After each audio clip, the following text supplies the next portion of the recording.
네, 이제 대추나무 앞에 와 있는데요. 이게 사과대추나무입니다. 약간 뭐 칠지도 비슷한 모양새가 되어 있는데, 작년에 이제 여기서 많이 따먹었습니다. 많이 따먹고, 작년에도 잘 열려서 많이 따먹고, 이제 가지치기를 해준 모습이거든요. 가지치기를 안 했을 때는 굉장히 막 그 마구잡이로 나 있는 가지들 때문에 정신이 없었는데, 가지를 쳐줬습니다. 올해는 이렇게 가지를 조금 한 20cm 정도씩 남겨놓고 이제 잘랐는데요. 왜냐면 이 사과대추나무 이거 심은 지가 이제 지금 한 6년 정도가 돼 가는데, 갈수록 수세가 굉장히 좋아져서 가지를 치는 것만큼 못 버티더라고요. 그래서 뭐 여기 지금 밀식 재배하는 것도 아니고 얘만 달랑 하나 있어서 좀 더 널찍하게 키워도 될 것 같아 가지고 올해부터는 조금씩 이렇게 가지를 키우려고 합니다. 얘네가 이제 햇빛을 보려고 다 이 왼쪽 방향으로 다 쏠려 있는데, 해가 이제 이쪽에서 뜨고 있거든요. 남쪽에서 뜨다 보니까 이렇게 쏠려 있는데, 지금은 이렇게 단단해도, 경화작용 때문에 단단해도 좀 있으면 이제 물 올라오고 이제 가지 나오고 하면은 또 부드러워지기 때문에, 그때 와서 이제 좀 가지 잡는 유인 작업을 좀 하려고 하고요. 지금 이제 싹이 이렇게 나오려고 해요. 대추나무가 싹이 제일 늦게 나오는 과일나무 중에 하나인데, 이렇게 이제 벌써 이제 싹이 나오려고 이렇게 좀 움이 트고 있습니다. 여기도 보이시죠? 이렇게 싹이 나오려고 이렇게 하고 있고. 그래서 올해 같은 경우는, 저 같은 경우는 예를 들면 이 가지로 기준으로 하면은 여기서 크게 한 2가지를 받으려고 합니다. 작년 같은 경우는 이만큼만 자른 거거든요. 여기서 자른 상태에서 여기서 이제 하나를 받아 가지고 이렇게 키워 올려 가지고 마지막에 이제 순을 한 40cm 키운 다음에 순을 짚고, 거기서 이제 새순에서 이제 과실을 이제 딴 건데, 올해는 이 가지를 이제 좀 키워야 되기 때문에 남겨서 좀 자른 거고요.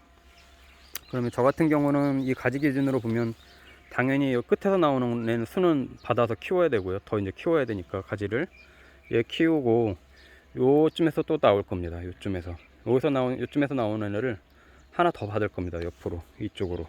그래서 그 이제 2갈래로 이제 가지를 받아서 할 건데, 이런 데서도 막 싹이 나와요. 이렇게 첫 번째 마디, 예, 이런 데도 이렇게 첫 번째 마디에서도 나오는데, 이런 애들은 뭐 순을 다 집어줍니다. 잎만 놔두고, 광합성 작용할 수 있게끔 잎만 놔두고, 순은 다 나중에 새순은 다 집어줄 예정인데요. 그렇게 해야 이제 이 새순 가지로 영양분이 가니까. 그리고 뭐 작년에도 보여드렸는데, 첫 순에서 나오는, 그리고 열매들 여기서도 꽃이 다 피거든요. 여기서 근데 꽃이 피는 애들은 열매가 잘 안 열리더라고요. 예, 거의 다 떨어집니다. 이 사과대추 나무도 보통, 뭐 저도 전문가는 아니니까 경험상으로 이제 말씀드리는 건데, 저도 보면 다 새순가지에서 열리는 것들이 제일 오래 가고 튼실하게 열려요. 꽃이, 대추나무는 총 한 3번에 걸쳐서 이제 나오는데, 장마 기간이 끝날 무렵까지 꽃이 펴요.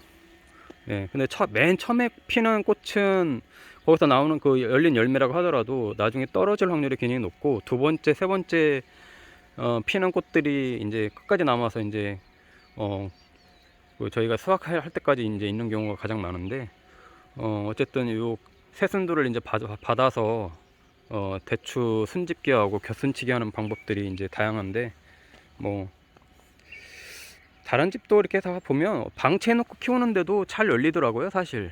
예, 막 무성하게 막 그 가지들이 나서 뭐 정신이 없는데도 보면 어쨌든 뭐 수정이 되고, 뭐 그만큼 이제 가지가 많고 꽃이 많고 하니까 이제 열리는 확률적으로도 이제 그만큼 비례를 하는 거죠. 근데 이제 저는 한번 가지치기를 하면서 하니까 좀 재미있어서 순집기도 해주고, 순치기도 해주고, 그렇게 하면서 이제 하고 있습니다. 여기서도 싹이 나올 거예요. 저는 여기서 나오는 싹을 이제 받을 건데, 여기서 받고 밑에쯤에서 하나 받고, 그래서 2갈래로 이제 할 거죠. 그러니까 이 가지만 해도 작년에 나와서 이제 이렇게 여기도 가지치기를 해준 건데, 이렇게 나온 새순 가지에서 여기서 이제 주렁주렁 열린 거예요. 예, 이것도 저쪽 가지 여기서 나온 거에서 주렁주렁 열리고. 그러니까 새순에서 맺히는 대추가 가장 튼실하고 결국 저희가 먹을 수 있는 대추로 변하더라고요. 그 순을 뭐 이렇게 이 첫 번째에서 나오는 것도 키우고 2번째에서 나오는 것도 키우고 다 그렇게 하면은 나중에 영양분이 다 분산돼서 나중에 열매가 후두둑 떨어집니다. 그래서 첫 번째서 나오는 도장지는 제거를 해주는 게 제일 좋고, 이런 경우도 여기 끝에서 또 분명히 나올 건데, 이런 경우에서 여기서 이제 키워야 되죠. 예. 대신에 이제 위에 가지하고 겹쳐서 그늘해진다 싶으면 이제 그거는 상황 봐가지고, 작년엔 이건 제가 키우질 않았었는데 도장지를 제거를 해줘야 되고요. 그렇게 하면서 이제 하는데 재미있습니다. 이 사과대추 나무 키우는 거가. 뭐 그렇게만 하면, 제가 한 대로만 하면은 굉장히 많이 열릴 거예요. 그리고 사과대추 나무도 이 세력이 좋아서 맨 위에 있는 가지들은 하늘로 뻗어 올라가려고 하는 습성이 있기 때문에 웬만큼 저도 이제 키가 닿는 만큼만 놔두고 이제 전지를 해준 건데, 위에 더 올라가지 않게 나중에는 순짓기를 해줘야 이 대추나무가 너무 하늘로 올라가지 않게, 안 그러면 이제 관리하기가 어렵거든요. 나중에 소독하기도 어렵고, 또 이렇게 좀 지주대를 세워놓긴 했지만 태풍이 불거나 바람이 불면 이게 막 나무가 휘청휘청합니다. 어떨 땐 쓰러지기도 하고요, 꺾이기도 하고. 지금이야 이렇지만은 이 대추잎하고 대추가 열리고 그런 상황에서 비가 오면서 바람이 불면 무게가 상당합니다. 대추나무가 쓰러져요. 예. 대추가 떨어지는 건 그 다음 문제고, 나무가 막 휘청휘청합니다. 그래서 이렇게 지주대를 꼭 세워가지고 넘어가지 않게 이렇게 좀 묶어주는 게 좋고요.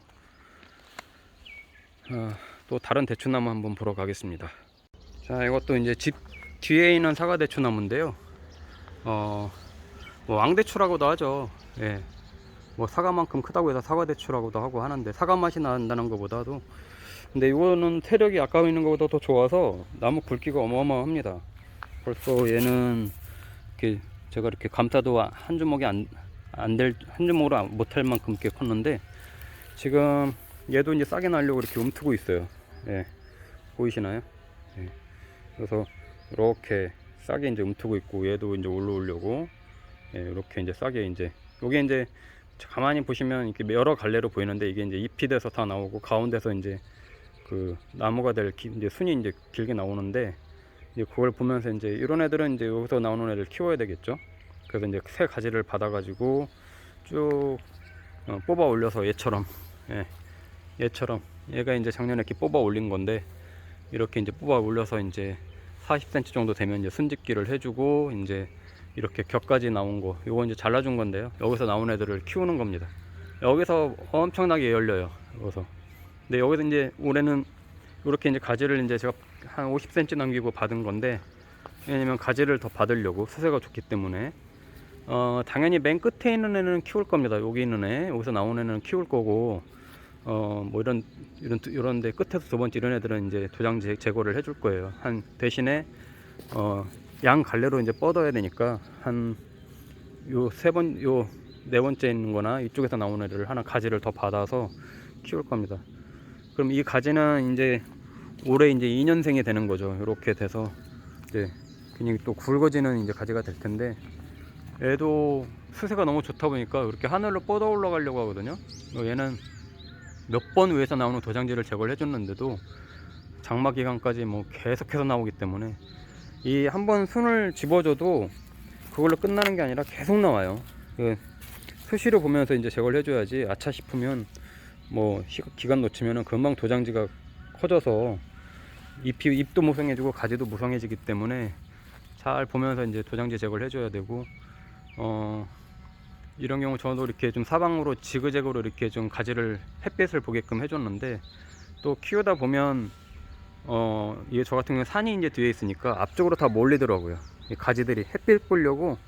그럼 서로 다 나란히 팔 뻗어서 이렇게 서 있는 것처럼 그렇게 이제 변하는데, 어쩔 수 없더라고요. 이렇게 심은 이상 뭐 햇빛을 보려고 하는 거니까 그렇게 키우면서 이제 가지 정리를 해줘야 될 것 같고, 이 밑에서 나오는 것들은 강전정을 해줬어요. 왜냐면 햇빛도 못 보고 땅에 이제 질질 끌리거든요. 이 잎이 모성해지고 이제 열매가 열리고 그러려고 하면은 이제 축 늘어져서, 그러다 보면 이제 병 옮기도 굉장히 심고, 그래서 이제 밑에는 쳐졌습니다. 그래서 어느 정도 떠 있을 수 있게끔 공중에. 지금 이렇게 이제 나오려고 이렇게 싹이 보이죠. 이제 이렇게 나오면 이제 금방 올라옵니다. 얘네는 햇빛 보고 일주일, 2주일 지나면 이제 금방 이제 싹이 올라오는데, 제가 볼 때는 5월 초순 되면 한번 이제 1차적으로 순집기를 한번 해줘야 될 것 같아요.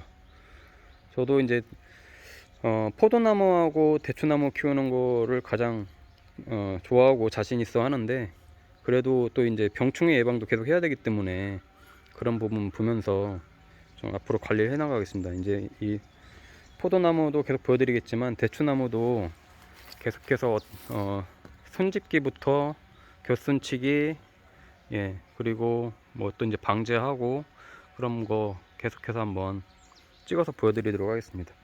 이 복조대추나무는 그냥 놔도 잘 크는데, 이 사과대추나무는 가지를 그냥 막 놔두면 너무 정신이 없어지고, 그리고 공간 제약이 있는 곳에서는 그냥 놔둬서는 뭐 어마어마하게 크기 때문에 어느 정도 순집기를 하고 가지치기를 해줘야 잘 견디고 살더라고요. 그래서 저도 뭐 이게 공간이 뭐 없는 건 아니지만 그래도 가지치기를 하면서 이제 키우는 재미가 있어서 이렇게 해보고 있습니다. 또 계속해서 다음에는 이거 순 집는 모습 한번, 어떻게 순을 집어야 되는지, 한번 어떤 걸 또 집어야 되는지 보여드리도록 하겠습니다.